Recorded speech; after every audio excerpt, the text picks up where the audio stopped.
নমস্কার বন্ধুরা, আজকে আমি আপনাদের জন্য নিয়ে এসেছি একটা একেবারে ঘরোয়া, সহজ আর দারুণ স্বাদের রেসিপি, সাবুর পায়েস। সাধারণত আমরা সাবু ব্যবহার করি উপোসের সময় বা হালকা কিছু খাওয়ার জন্য, কিন্তু জানেন কি এই সাবু দিয়েই বানানো যায় একেবারে মজাদার, মিষ্টি আর ক্রিমি একটা পায়েস, যা খেতে যেমন দুর্দান্ত, বানাতেও তেমনই সহজ। আজকের ভিডিওতে আমি ধাপে ধাপে দেখাবো কীভাবে খুব অল্প উপকরণে কম সময়ে আপনি বাড়িতে বানাতে পারেন এই দারুণ মিষ্টি সাবুর পায়েস। তো চলুন দেরি না করে আজকে রেসিপিটা শুরু করে দিই। তার আগে চ্যানেল নতুন হয়ে থাকলে চ্যানেলটা অবশ্যই সাবস্ক্রাইব করে পাশে থাকবেন। তো এই রেসিপিটার জন্য আমি এখানে নিয়ে নিলাম সাবু। দেখতেই পেলেন এখানে আমি এই যে বাটিটা নিয়েছি সেই বাটিটার হাফেরও কম সাবু নিয়ে নিয়েছি। আর এরপর এটাকে আমি ভিজিয়ে রাখতে দেবো। তো তার জন্য আমি এখানে দিচ্ছি জল আমি অতটাই দিয়ে দেবো যতটাতে সাবুটা কিন্তু একদম পুরো এক বাটি হয়ে যায়। এই জলটা দিয়ে আমি এখানে 2 ঘন্টা ভিজিয়ে রেখে দেবো এটাকে। আপনারা যদি বেশি করতে চান তাহলে সাবু সেক্ষেত্রে বেশি নিতে হবে। তো 2 ঘন্টা পর এই যে সাবুটা একদম ভিজে কতটা বড় সাইজের হয়ে গেছে। এরপর জলটাকে আমি ঝরিয়ে নেব যাতে এগুলো লেগে না যায়, ঝরঝরে থাকে। তো তার জন্য একটা ছাঁকনিতে আমি সাবুটাকে ঢেলে দিয়ে জলটা আমি ঝরিয়ে নিচ্ছি। আর এইভাবে এটাকে 5 মিনিট রেখে দেবো যাতে জলটা পুরোপুরি একদম ঝরে যায়। তো 5 মিনিট এটা এখানে থাক, এভাবে জলটা ঝরুক। এদিকে আমি নিয়ে নিয়েছি একটা কড়াই দিয়ে দেবো কিছুটা পরিমাণে ঘি এখানে আমি 3 থেকে 4 চামচ মতো দিয়েছি, যাতে খেতে বেশি ভালো হয়। ঘি যত পরিমাণে দেওয়া যাবে খেতে কিন্তু অনেকটা বেশি ভালো হবে। এরপর ঘি আমি এখানে কিছু ড্রাই ফ্রুটস ভেজে নেবো। তার মধ্যে আমি নিয়েছি আমন্ড, নিয়েছি কাজু আর কিশমিশ আছে। তোমরা চাইলে আরও কিছু ড্রাই ফ্রুটস নিতে পারো। এরপর ড্রাই ফ্রুটসগুলো আমি হালকা করে ধুয়ে নিয়েছিলাম। আর এরপর এটাকে আমি ভেজে নেব ভালো করে। 1 থেকে 2 মিনিট এটাকে আমি হালকা করে ভেজে নেব। গ্যাসের ফ্লেমটা লো রেখে এটাকে ভেজে নিতে হবে। তো 1 থেকে 2 মিনিট ভালো করে ভাজার পর যে ঘিটা রয়েছে, যে ঘিটাতে আমি ভেজেছিলাম সেটাকে ঝরিয়ে নিয়ে আমি খুব ভালো করে কাজু আর কিশমিশ আর আমন্ডগুলোকে তুলে নেব। এরপর যে ঘিটা পড়েছিল কড়াইয়ে সেটাতেই আমি এখানে সাবুটাকেও দিয়ে দিচ্ছি। সাবুটাকে হালকা করে একটু ভেজে নেবো, 1 থেকে 2 মিনিটের জন্য হালকা করে একটু ভেজে নেব। এই সাবুটা এভাবে ভেজে নেওয়ার পর এটা কিন্তু বেশ ঝরঝরে থাকে।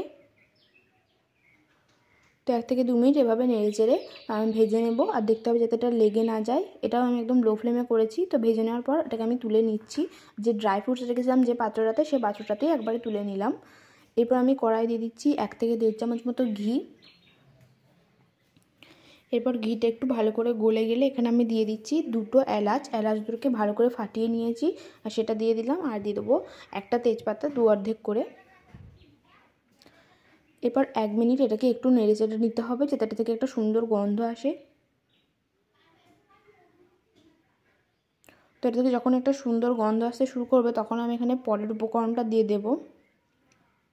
এখানে আমি নিয়েছি দুধ, আমি নিয়েছি গরুর দুধ। তোমরা চাইলে মিল্ক পাউডার গুলেও নিতে পারো, সেক্ষেত্রেও কোনো অসুবিধা নেই, তবে গরুর দুধ দিয়ে করলে খেতে বেশি ভালো হয়। এখানে আমি বড় গ্লাসের 1 গ্লাস নিয়েছি গরুর দুধ। তোমরা যদি সাবুর পরিমাণ এখানে বাড়িয়ে থাকো তাহলে দুধের পরিমাণটাও বাড়াতে হবে। তো 1 গ্লাস আমি দুধ নিয়ে নিয়েছি। এরপর দুধটা আমি কড়াইয়ে দিয়ে দিলাম।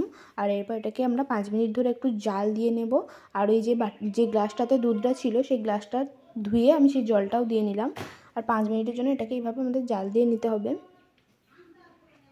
এভাবে জাল দিয়ে নেওয়ার ফলে দুধ একটু ঘন হয়ে আসে আর খেতেও বেশ ভালো লাগে। আর এরপর আমি এখানে যে ভেজে রেখেছিলাম সাবু আর ড্রাই ফ্রুটসগুলো, সেগুলো আমি দিয়ে দিচ্ছি এক এক করে। তো এইভাবে দিয়ে নিলাম আমি। এরপর আমাদের এটাকে মিশিয়ে যেতে হবে ততক্ষণ পর্যন্ত যতক্ষণ না পর্যন্ত এটার একটা পায়েসের যেরকম ঘনত্ব হয় সেরকম ঘনত্বে চলে আসে। এটা এখন যথেষ্ট পাতলা রয়েছে। এটাকে আমরা ততক্ষণ পর্যন্ত এইভাবে মিশিয়ে যাব যতক্ষণ না পায়েসের যে ঘনত্ব সেই ঘনত্বই চলে আসে। আর 2-3 বার এটাকে নাড়াচাড়া করে নেওয়ার পর যখন হালকা একটু বসে আসবে, মানে হালকা একটু দুধটা একটু বসে যাবে, সেই সময় আমি এখানে চিনি দিয়ে নিচ্ছি। চিনি আমি ওই টেবিল চামচে 3 টেবিল চামচ মতো দিয়ে দিলাম। যে যেমন মিষ্টি খেতে পছন্দ করে এখানে সে সেরকম চিনি দেবে। তো এরপর ভালো করে এটাকে আরও বেশ কিছুক্ষণ ধরে মিশিয়ে নিতে হবে যাতে একদম দুধটা বসে যায়, পায়েসের যেরকম ঘনত্ব সেরকম ঘনত্বে চলে আসে। উপোসের দিনে বা নিরামিষের দিনে এটা কিন্তু একটা খুব সুন্দর রেসিপি, খুব অল্প সময়ে তৈরি হয়ে যায় আর অল্প উপকরণেও তৈরি হয়ে যায়। তোমরা বাড়িতে একবার অবশ্যই ট্রাই করে দেখো, আশা করি ভালো লাগবে। তো এইভাবে এটাকে আমি মিশিয়ে যাব বেশ কিছুক্ষণ ধরে। এটাকে যত এইভাবে মেশানো হবে তত কিন্তু এটা খেতে ভালো হবে। আর এই যে দেখো পায়েসের ঘনত্ব এটা চলে এসেছে। এই অবস্থায় আমি গ্যাসের ফ্লেমটাকে অফ করে দেব। আর এটা দেখতেও বেশ টেস্টি লাগছে, খেতেও কিন্তু বেশ সুন্দর হয়েছিল। তোমরা বাড়িতে অবশ্যই একবার ট্রাই করে দেখো।